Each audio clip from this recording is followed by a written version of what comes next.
الحمد لله والصلاة والسلام على رسول الله وعلى آله وصحبه وآله أما بعد. Honorable Shaykh Abu Abdullah Abdurrahman al-Maysan, may Allah preserve him for us. Yahfadhahullah started by mentioning and saying that here we are in the last 10 nights, we are in the last 10 days, the last 10 nights of the month of Ramadan. Those 10 nights are the most virtuous and the most noble of all the nights. Allah subhanahu wa ta'ala chose them. Allah subhanahu wa ta'ala chose them and gave them this virtue and this nobility over the rest of the nights. The Messenger sallallahu alayhi wa sallam used to be diligent, most diligent in the worship of Allah subhanahu wa ta'ala during those 10 nights. As Aisha radiallahu anha mentioned, and that the Messenger sallallahu alayhi wa sallam during the month of Ramadan, during all of the nights of Ramadan, that he used to combine between sleeping parts of the night and praying parts of the night. But when the last 10 nights come, that the Messenger sallallahu alayhi wa sallam used to work hard and used to wake his family up and used to pray the night prayers and stay up at night to pray and worship Allah subhanahu wa ta'ala. So we should be most diligent. We should be most diligent of the worship of Allah subhanahu wa ta'ala during those 10 nights. And we should not become lazy. We should not become lazy during those nights. And we should take note and take heed that even the horses in the racetracks, when they see that they are at the end of the track, they go faster, they go quicker. So we should not be deceived, and we should not be fooled, and we should not become lazy at the end of the month, and rather we should work harder, and we should strive and be more diligent than the way we were in the beginning of the month. Those 10 nights, in them is the night of Al-Qadr, the night of Al-Qadr, the name of which comes from the meaning of virtue. This is a night that Allah subhanahu wa ta'ala sent down the Quran. Allah subhanahu wa ta'ala sent down the Quran in the night of Al-Qadr. Allah subhanahu wa ta'ala sent it down completely. All of the Quran came down to Bayt al-Izzah in the nearest heaven. And then it came down to the Messenger sallallahu alaihi wasallam, distributed over the years. And so this is a night in which Allah subhanahu wa ta'ala decrees His provision for His servants. Allah subhanahu wa ta'ala sends down the decree of His provision to His servants. Aisha radiallahu anha, she asked the Messenger sallallahu alaihi wasallam, do you see that if I was able to pray and to worship Allah subhanahu wa ta'ala during the night of Al-Qadr, what should I say? And the Messenger sallallahu alaihi wasallam, he commanded her and he advised her to say, Allahumma innaka afuun tuhibbul afwa fa'fu anni. Oh Allah, you are oft forgiving and you love to forgive, so forgive me. And this is an excellent supplication, a beautiful supplication. Al-Hafidh ibn Rajab rahimahullah, or Al-Hafidh ibn Hajar rahimahullah, he mentioned that this supplication specifically was chosen because if Allah subhanahu wa ta'ala forgives that person on this night and He distributes His provision to him from the provision of Allah subhanahu wa ta'ala, is that He will guide him to everything that is pleasing to him, and that Allah subhanahu wa ta'ala will give him from His provision and will give him that which is pleasing to Allah subhanahu wa ta'ala, and that which is sufficient for the servant from the provision of Allah subhanahu wa ta'ala. So this is the supplication that we should always ask Allah subhanahu wa ta'ala and supplicate to Allah subhanahu wa ta'ala with, and ask Him subhanahu wa ta'ala to forgive us. And likewise, Allah subhanahu wa ta'ala said regarding Laylatul Qadr, in the meaning of the ayat, indeed we have sent it down, meaning we have sent down the Quran on the night of Al-Qadr. And what makes you know what the night of Al-Qadr is? This question addressing the Messenger sallallahu alaihi wasallam is a reminder of the virtue, the great virtue and the great nobility of this night, the night of Al-Qadr. And then Allah subhanahu wa ta'ala described it by saying, Laylatul Qadr khayrun min alfi shahr. Indeed, the night of Al-Qadr is better than 1,000 months. That it is better than 1,000 months. Meaning the worship in one night, the night of Al-Qadr. is better than the worship of 1,000 months, which equals 83 years and some months. And this is if there was no night of Qadr in them. And this is a great virtue, a great nobility, and also a great bounty from Allah subhanahu wa ta'ala to His servants, those who are able to worship Allah subhanahu wa ta'ala properly, and those who are able to seek nearness to Allah subhanahu wa ta'ala during this night. And then Allah subhanahu wa ta'ala further described it, that the angels and Jibreel come down in this night.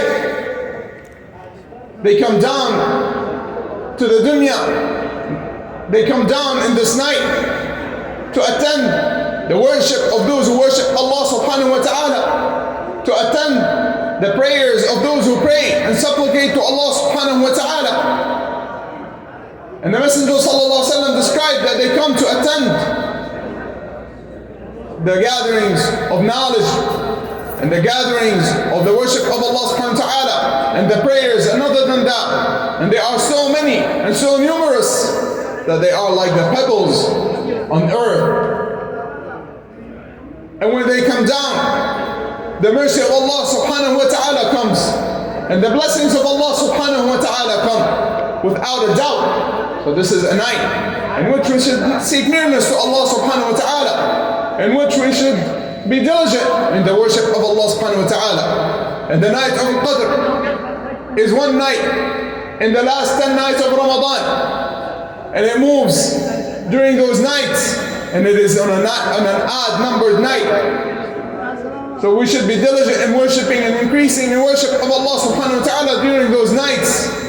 Perhaps Allah subhanahu wa ta'ala allows us to worship Him during the night of Qadr, during this night of excellence and great virtue that is better than 1,000 months. And we should know that Allah subhanahu wa ta'ala legislated for us Sadaqat al-Fitr. Allah subhanahu wa ta'ala legislated it for us. The Messenger sallallahu alaihi wasallam commanded with it that it is given as 4 handfuls, two handfuls together of different types of food, from the likes of barley or wheat or date fruits or raisins, or other than that, from the food that is stored. This is what the Messenger sallallahu alaihi wasallam commanded with, and that it is given to the needy. Anyone who has what is sufficient for him on the day of Al-Fitr and has additional that he can give, then he should give it. He should give it to the needy. He should give it to the poor. And it is given in the form of food, as the Messenger sallallahu alaihi wasallam commanded.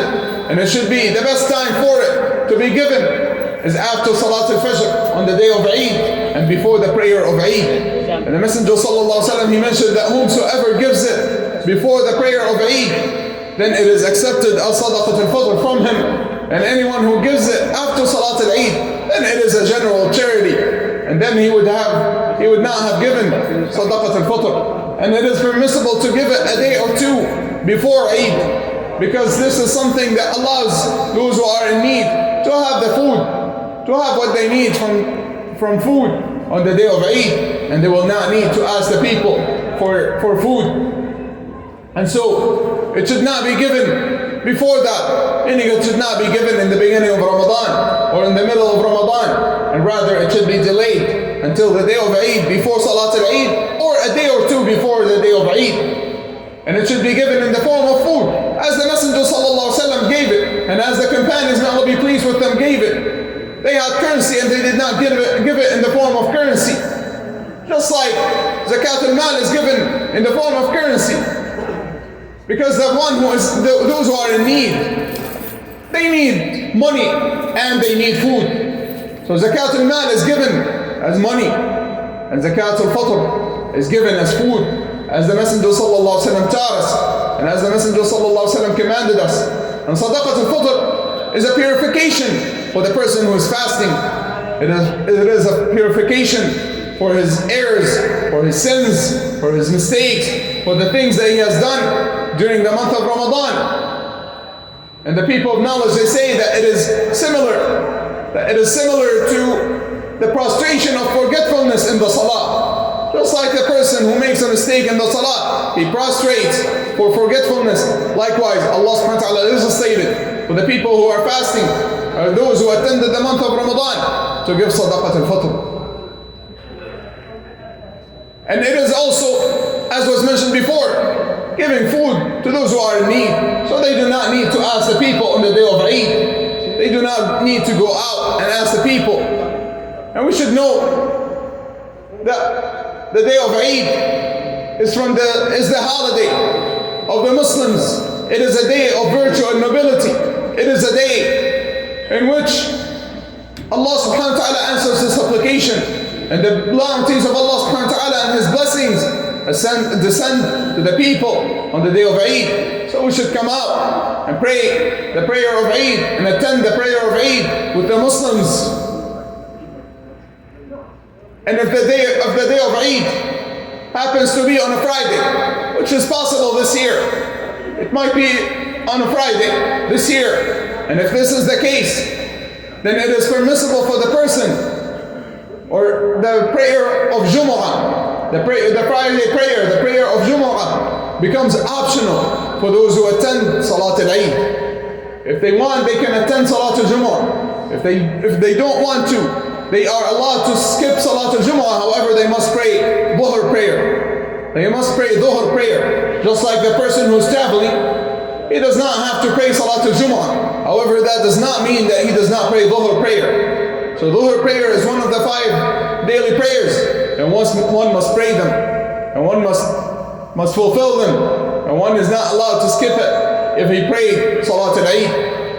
And finally, our Shaykh Hafidhahullah reminded us that we should, during those days of Ramadan, we should be diligent in praying in our 5 daily prayers, and praying them on time, and fulfilling them, and establishing them. Many people, they pray the night prayers, and they might come out and attend the night prayers in the beginning part of the night, and the end part of the night, and then they skip, and they miss their prayers, their obligatory prayers. Although the obligatory prayer is more pleasing to Allah subhanahu wa ta'ala, or more beloved to Allah subhanahu wa ta'ala, as in the Hadith al-Qudsi, that Allah subhanahu wa ta'ala said, "My servant does not seek nearness to me with anything that is more beloved to me than that which I have obligated upon him." And the 5 daily prayers are prayers that Allah subhanahu wa ta'ala obligated upon us, whereas the night prayers, they are recommended prayers. And the matter that is obligated is more important and is more beloved to Allah subhanahu wa ta'ala than the recommended matters, without a doubt. And Hafidh ibn Hajar rahimahullah, he said, whomsoever is busy, or keeps himself busy with recommended matters and leaves off the obligatory matters, then he is deceiving himself and is fooling himself. So we should not be deceived, nor should we be fooled. And rather, if we are able to, we should try to attend the night prayers, because the Messenger sallallahu alaihi wasallam, he mentioned that whomsoever prays with the Imam until he finishes his prayer, then it is as if he has prayed the entire night. And this could be fulfilled in the beginning part of the night, or the last part of the night. And so we ask Allah subhanahu wa ta'ala, "Oh Allah, you are oft forgiving. Oh Allah, forgive us. Oh Allah, forgive our sins. And oh Allah, forgive all of our sins and give us from your mercy." Wa sallallahu wa sallam wa barak ala nabiyyina Muhammad wa ala alihi wa ashabihi ajma'in.